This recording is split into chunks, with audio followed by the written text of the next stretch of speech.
ഞാനിവിടെ പറയാൻ പോകുന്നത് നല്ലവനായ ഒരു കള്ളൻ്റെ കഥയാണ്. മോഷ്ടിക്കാൻ വേണ്ടി ഒരു കള്ളൻ പട്ടണത്തിലൂടെ യാത്രയാകുകയാണ്. പല വീടുകളിലും മോഷ്ടിക്കാൻ വേണ്ടി കള്ളൻ ശ്രമിച്ചു.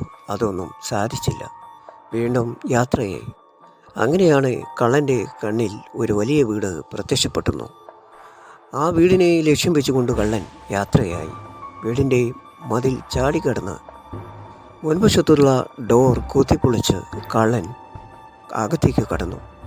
മോഷണശ്രമം ആരംഭിച്ചു. ആ മോഷണത്തിനിടയിലാണ് ഒരു കരച്ചിൽ കേൾക്കുന്നത്. ആ വീട്ടിലുള്ള ഒരു അമ്മൂമ്മയുടെ കരച്ചിലായിരുന്നു. കള്ളൻ അമ്മൂമ്മയുടെ അടുത്തേക്ക് വന്നു. ശാരീരികമായി വളരെ തളർന്ന അമ്മൂമ്മക്ക് കള്ളൻ പ്രാഥമിക ചികിത്സ നൽകി. അതുകൊണ്ടൊന്നും ഭേദമാകാതെ വന്നപ്പോൾ കള്ളൻ അമ്മൂമ്മയെ എടുത്ത് ആശുപത്രിയിൽ എത്തിച്ചു. ഈ കഥ നാട്ടുകാരും അമ്മൂമ്മയുടെ കുടുംബാംഗങ്ങളും അറിഞ്ഞു. കള്ളനെ പ്രശംസിച്ചു. കള്ളൻ മോഷ്ടാവായതിനെക്കുറിച്ച് അവർ തിരക്കി. കള്ളൻ തൻ്റെ ദയനീയത അവരുമായി പങ്കുവച്ചു. എനിക്ക് എൻ്റെ മകളെ ഒരു നേഴ്സ് ആക്കണമെന്നായിരുന്നു എൻ്റെ ആഗ്രഹം. സാമ്പത്തികമായി വളരെ പ്രയാസം കൊണ്ട് അത് സാധിച്ചില്ല.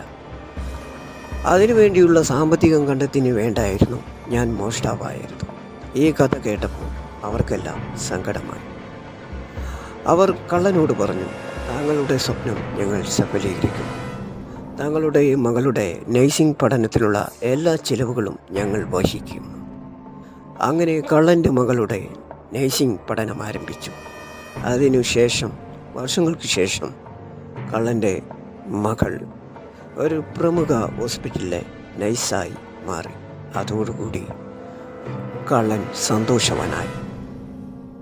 ഇതോടുകൂടി കള്ളൻ്റെ കഥ ഇവിടെ അവസാനിക്കുന്നു.